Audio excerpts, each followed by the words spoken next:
Lafarge WAPCO is in the market today to present its facts behind the figures after the cement giant posted unimpressive third-quarter results.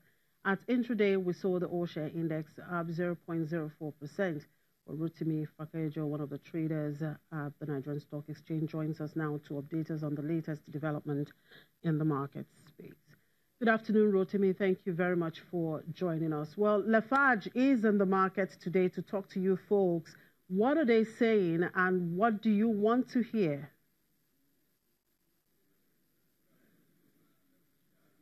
Incidentally, the fact behind the figure Lafarge WAPCO was supposed to hold today has been postponed because of the Capital Market Committee meeting that is currently going on in Victoria Island. So for that reason, it's been put aside.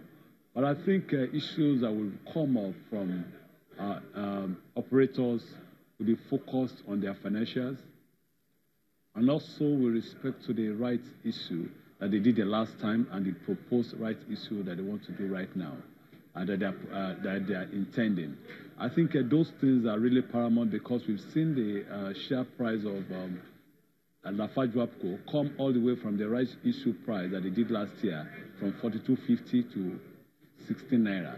And that is quite worrisome. And the question brokers will have asked today will have been, if you want to do rights again, at what price are you going to do it? Is it going to be at more than 60% discount to what you did earlier on? So those questions will have been very, very ripe for today's meeting if it had held.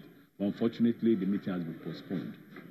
Well, that was taken over by the Capital Markets Committee. Now, do you have an idea of what is on the agenda for this meeting? I know that the committee members are deliberating and perhaps tomorrow will come out with the outcome of that meeting. But for you as a stakeholder and, of course, a stockbroker, what do you think is being discussed at this meeting?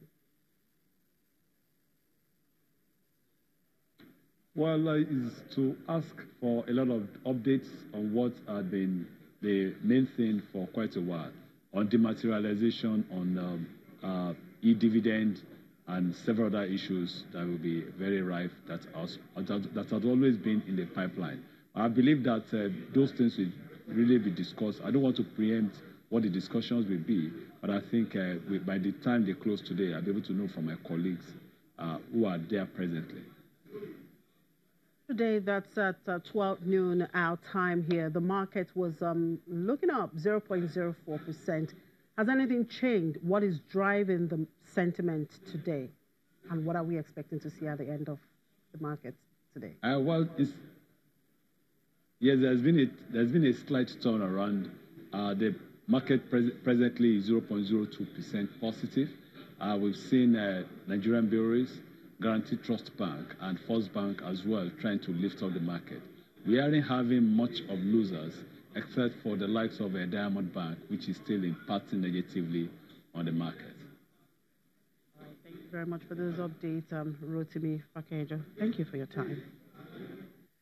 And shares in South Africa's MTN Group rose 2.26% today on the media reports that Nigerian authorities could reduce the $10.1 billion sum they are demanding from the telecoms company in a dispute. The sum covers the return of funds transferred overseas by MTN and a separate $2 billion tax bill. Nigeria's central bank on August 29 ordered the South African firm and its lenders to bring $8.1 billion back into Nigeria that it alleges the company sent abroad in breach of foreign exchange regulations. And South Africa's Spar Group Limited has reported a 1.4% increase in its full-year headline earnings owing to improved contributions from its European business. The group's headline earnings per share rose to 965.7 cents for the year ended September from 952.8 cents the previous year, while turnover increased by 5.9% to 101 billion rand. The BWG Group, a unit of Spar, also reported a euro-dominated turnover growth of 4.2% in Ireland, while Spar Switzerland saw operating profit jump 8.6%. Africa's multilateral financial institution, Afreximbank, has some $2 billion committed to trade facilitation within the continent and is asking African governments and corporates to leverage the fund in a bid to boost Africa's share of global trade.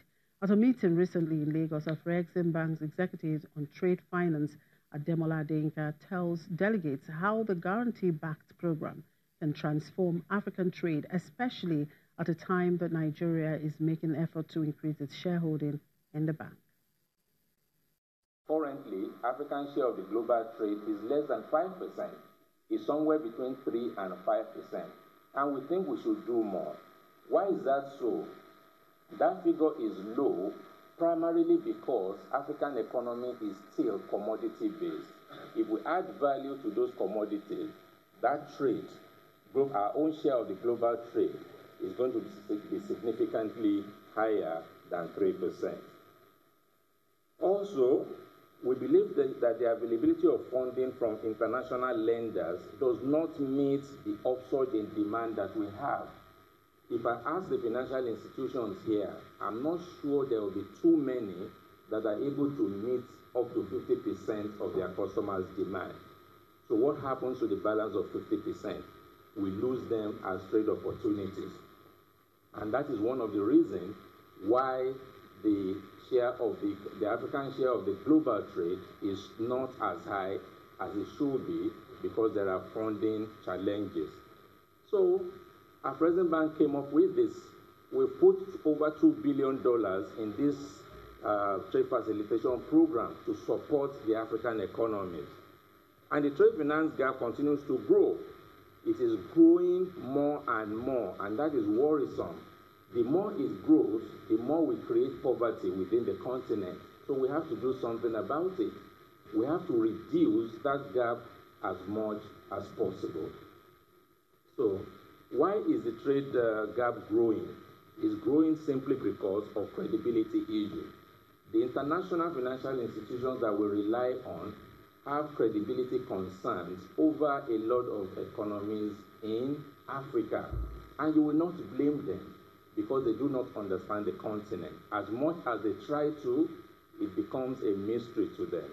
And we have an entity in Afrexim Bank that understands the African market, that knows that what some markets see as risk may not be entirely as risky as it appears to be.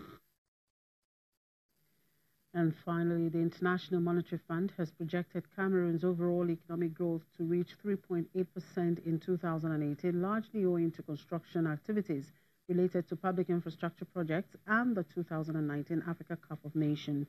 Medium-term prospects also remain positive as growth is expected to improve to 4.4% in 2019. However, heightened global uncertainty, insufficient adjustment at the regional level, and continued insecurity in the Anglophone regions pose as significant risks. The IMF advised the government to continue structural reforms in order to strengthen public financial management and address key obstacles to boosting the private sector's contribution to growth. And that's it on the program. Thank you for watching. I'm Chimizi Obi Iwago.